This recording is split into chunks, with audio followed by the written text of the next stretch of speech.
J'ai passé 1 an à communiquer comme ça, avec une ardoise sous le bras.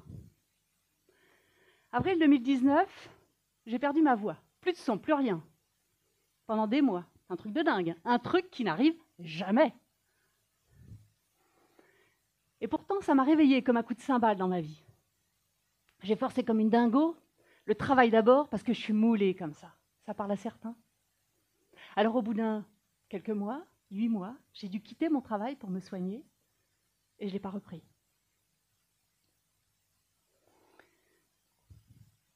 Eh oui, je ne l'ai pas repris.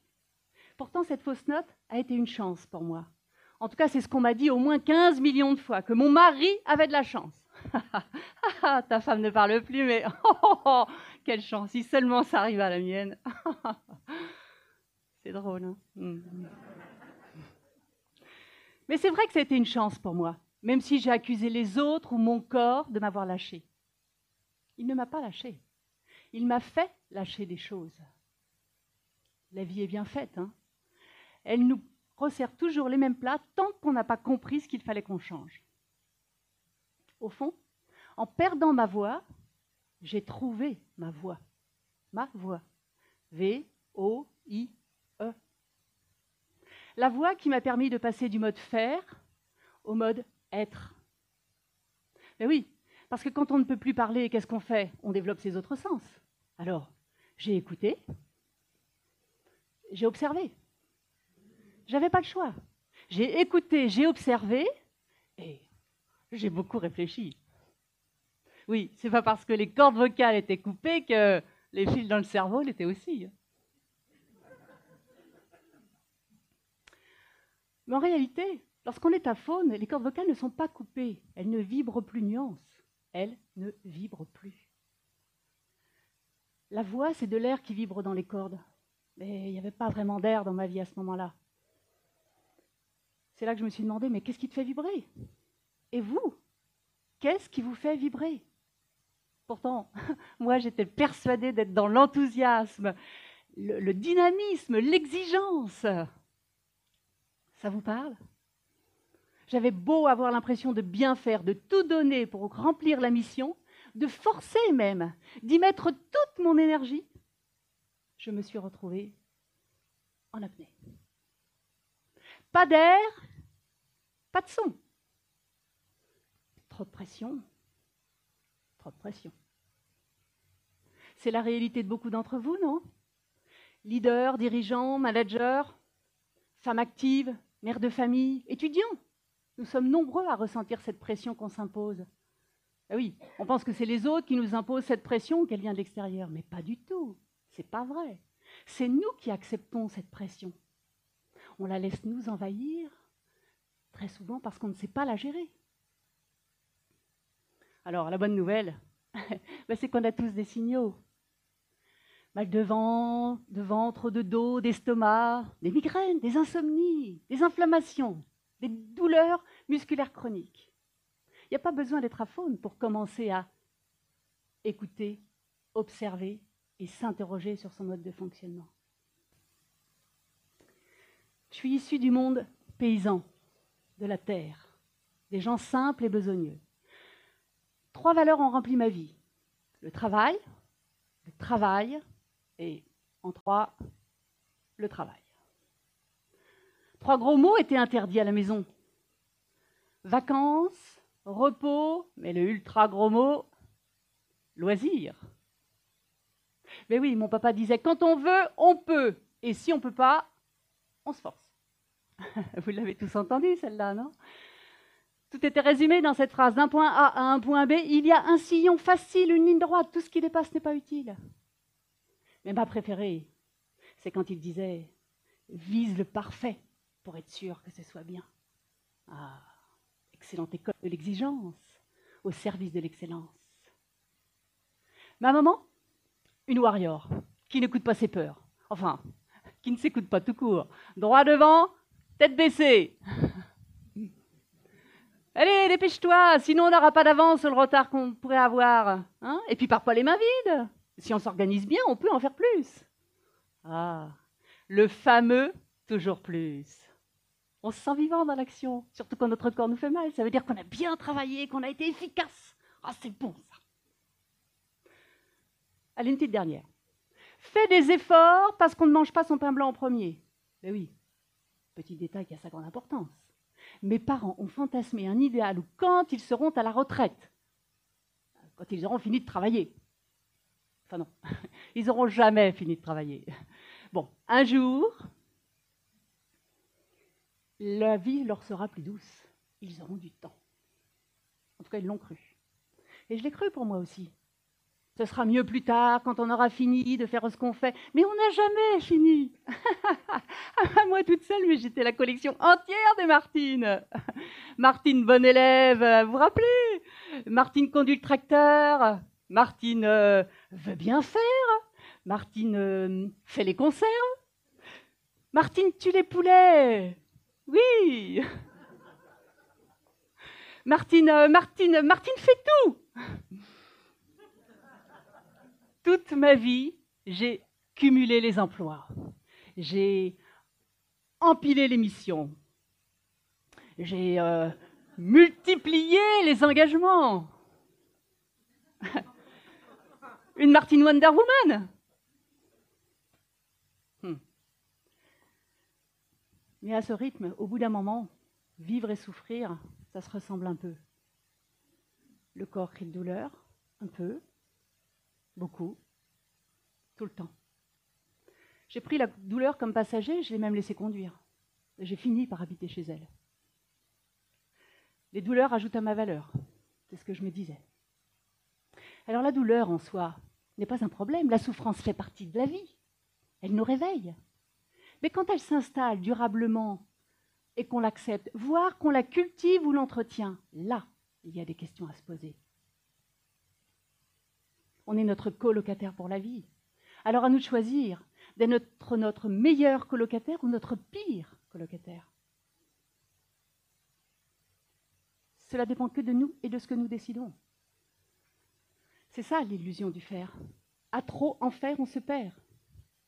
J'ai mis du temps à comprendre que le plus du toujours plus n'additionnait pas, mais qu'au contraire, il soustrait. L'exigence est une condition nécessaire, certes, mais pas suffisante pour conduire vers l'excellence. Oui, on confond trop souvent perfection et excellence.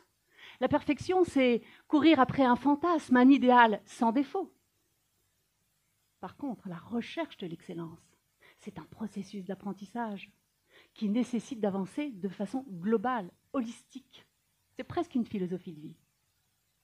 Alors, la musique est un outil incroyable pour nous apprendre cela.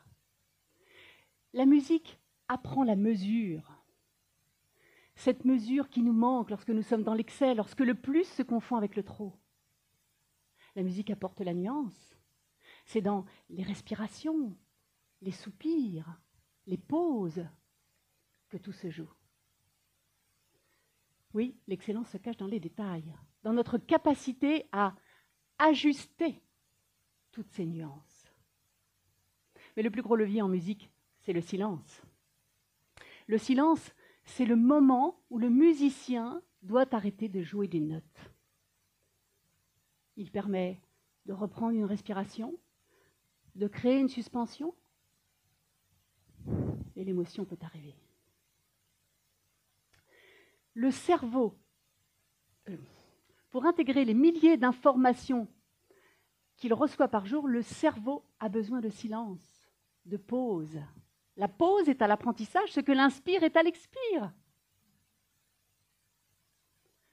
Le cerveau développe ce que l'on fait de manière répétée. Alors si je passe ma vie sous tension, en pression, il n'y a aucune raison pour que, comme par miracle, mon corps et mon cerveau se détendent. Je deviens juste meilleur pour me tendre encore plus vite, plus fort et encore plus pour rien. Je sais de quoi je parle. J'en ai payé le prix. Alors il ne tient qu'à nous de quitter le mode « force-toi quoi qu'il en coûte » et de commencer à harmoniser notre vie. Retrouver son tempo, c'est repenser l'organisation de son travail, de son temps, y intégrer des pratiques ressourçantes, se créer un environnement favorable, agréable, apprendre à gérer son énergie. Et comme tout ce qui se mesure progresse, demandons-nous régulièrement de 0 à 10 comment je me sens. Comment je fais pour me sentir mieux? Oh, c'est un changement de paradigme pour les foulingos du boulot, non? Nous sommes le chef d'orchestre de nos vies, dans nos entreprises. Alors essayons de trouver le bon tempo, celui qui nous fait vibrer, et portons-le auprès des collaborateurs. N'oublions pas, on attire ce qu'on vibre. Alors, peut-être comme vous, je me disais un jour, quand j'aurai le temps, je me remettrai à la musique.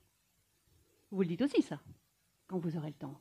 Mais vous, monsieur, je suis sûre que vous vous dites, un jour, quand j'aurai le temps, je m'en mettrai au repassage. N'est-ce pas? Durant ma traversée du silence, moi, j'ai repris la musique, mais j'ai surtout repensé à comment la musique était entrée dans ma vie. Ce qu'elle m'avait appris, que j'avais oublié. La musique, je l'ai appris comme ça, sur un clavier en papier que je m'étais dessiné. Pas de son, pas de vibration, du travail, de la répétition, en silence. On n'entendait pas mes fausses notes. Grâce à ce piano en papier, je rêvais. Et grâce à ce bout de papier, j'imaginais un monde, loin des tensions, du faire, toujours plus et encore. Mais je sais, vous allez me dire, elle est marrante, mais ressentir la vibration de la musique quand il n'y a pas de son à entendre. Mais moi, je vous parle de cette capacité que nous avons tous, cette capacité qui nous permet de gérer nos difficultés, d'atteindre nos objectifs, celle de se projeter, visualiser, celle de faire un pas de côté, celle de s'élever au-dessus de la situation. La surdité de Mozart ne l'a pas empêché de continuer de composer des œuvres. Il a compensé sa perte auditive par sa capacité d'imagination à imaginer la musique, en la créant mentalement puisqu'il ne pouvait plus l'entendre. On dit que, assis par terre, devant un clavier sans papier, il ressentait la vibration de la musique par le sol. Et lorsqu'il a dirigé sa 9e symphonie pour la première fois, à sa première exécution, en 1824, Beethoven était déjà sourd. Et l'histoire raconte qu'il était tellement absorbé par sa musique qu'au dernier mouvement, il ne s'est pas rendu compte de la réaction du public. C'est une soliste qui l'aurait pris par le bras pour le faire se retourner et voir la foule qui l'acclamait. L'histoire de Beethoven est un bel exemple, non? Sa pugnacité, sa détermination, mais surtout son désir de reprendre son pouvoir sur ses difficultés. C'est inspirant, vous ne trouvez pas? La richesse du monde intérieur permet une meilleure santé psychique. Et ça marche au travail. Alors à nous de tester de nouvelles choses. Cultiver ce qui nous inspire, ce qui nous fait vibrer. Remettre du sens dans ce qui nous arrive. Apprendre à trouver le plaisir dans ce qu'on fait. Miser sur nos qualités. Développer nos zones de compétences là où nous sommes déjà bons. Et trouver sa zone de génie. C'est comme ça qu'on développe une expertise. Alors, comme Beethoven, nous aussi, nous pouvons choisir de ne pas subir et décider de reprendre notre pouvoir quand on a le sentiment que ça nous échappe. Je vous assure, ça change tout. Alors, je sais, vous devez vous dire, bon, elle fait un peu sa frimeuse, là, hein, avec son piano en papier, elle va nous faire croire des trucs. Bah, la vérité, c'est que je me mettais déjà un peu la pression, oui. J'avais un objectif, je devais apprendre parfaitement des notes. Pourquoi? Bah, parce que j'avais été choisie pour être l'organiste des offices et des cérémonies. Alors non, c'est pas du tout ce que vous croyez, hein. Pas de casting de dingue, pas de concours de fou, rien de tout ça. C'était ni The Voice, ni Prodige. une cérémonie du 11 novembre, alors que je vendais mes petits bleuets, une personne présente, artiste, compositeur et grand mélomane, m'a tout simplement choisi pour devenir ça, musicienne attitrée, et m'apprendre la musique. Un truc de dingue, non? Alors quand j'ai joué le cantate 147 de Bach, il est venu me voir à la fin. Il m'a dit: alors, tu vois, tu y es arrivée, t'es au bout du morceau. Oh, t'es contente? Ah oui, alors. Ah, je l'étais contente, j'avais eu si peur. C'était la première fois que je jouais devant autant de monde. Lors des offices, il y avait des chants.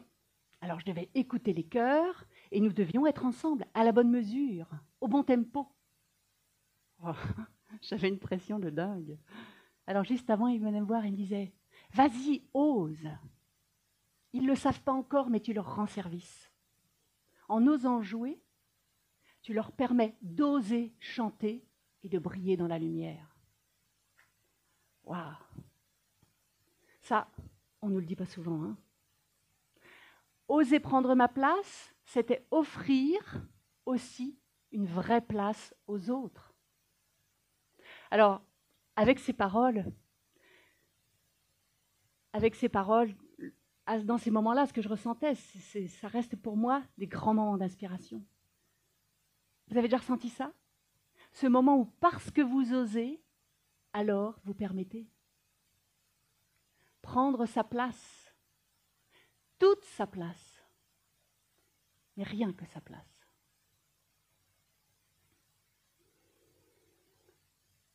Oui.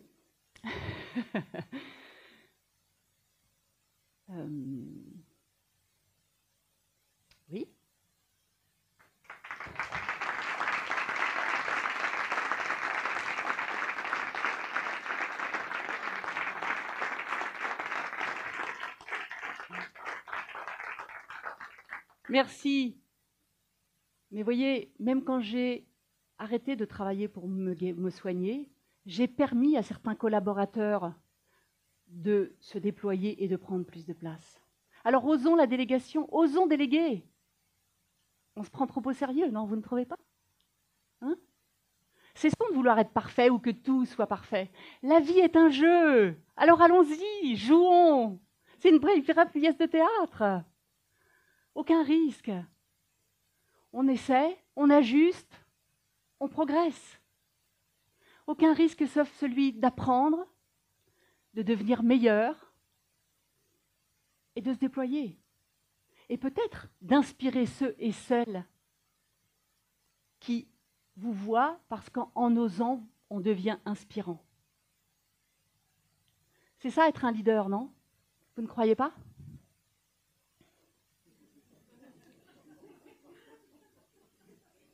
Alors, le piano n'est rien qu'un outil. Il ne fait rien tout seul. C'est comme le pinceau du peintre, rien de plus. La vraie valeur, c'est vous. Alors, je ne suis pas une grande musicienne, je ne suis pas une grande pianiste, mais je suis une passionnée de ce que la musique m'enseigne. L'art des 3 C. La musique connecte le cerveau, le corps et le cœur. Faire les choses qu'avec son cerveau ne suffit pas. Il est nécessaire d'être connecté à son corps et d'en prendre soin. Mais surtout, d'être dans le cœur. C'est ça qui compte, non? Vous savez, cet homme du casting, cet artiste émérite et sensible, il a fini la partition de sa vie par un point d'orgue. Il est décédé subitement en 2005 et je ne l'ai pas su, j'étais à l'hôpital à ce moment-là. Presque 2 ans plus tard, j'ai reçu un appel. On m'a dit: on vous appelle parce qu'on a retrouvé le testament de Roger. C'était son nom. Il vous a légué son piano. C'est un truc de dingue, non? Un truc qui n'arrive jamais. Ce piano, c'était toute sa fortune. Sa seule et unique fortune, lui qui a fini sa vie comme Mozart. Souvent, pendant longtemps, je me suis demandé, mais pourquoi moi? Durant ces 10 années où j'ai été son organiste, il m'a tant appris sur sa passion de la musique, sur les comportements humains. ce cadeau, avec ce don, il est allé au bout de son geste et m'a transmis bien plus qu'un piano. Ce cadeau est d'une valeur inestimable, mais va bien au-delà des mots. Alors aujourd'hui, je vous offre cette histoire pour que vous puissiez vous aussi vous connecter à ce qui compte. Vous vous rendez compte? La chance extraordinaire qu'on a, c'est un truc de dingue, non? L'impact que l'on peut avoir dans la vie des gens, dans le silence. Alors, n'ayons pas peur de notre lumière, osons vibrer.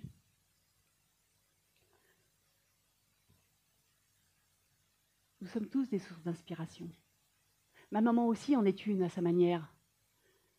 Aujourd'hui, elle ne peut plus rien faire d'avoir trop fait. Elle ne peut même plus respirer, sauf être reliée à une machine qui lui délivre de l'oxygène. Alors ne négligeons pas les petits ajustements que l'on peut faire. On sous-estime trop souvent à quel point de tout petits changements peuvent modifier la mélodie de votre vie et inspirer ceux et celles qui l'écoutent. On vit 3 secondes à l'échelle de l'humanité. L'instant de 3 notes. Qu'est-ce qu'on attend? Quelle décision allez-vous prendre, là, maintenant? Je vous remercie.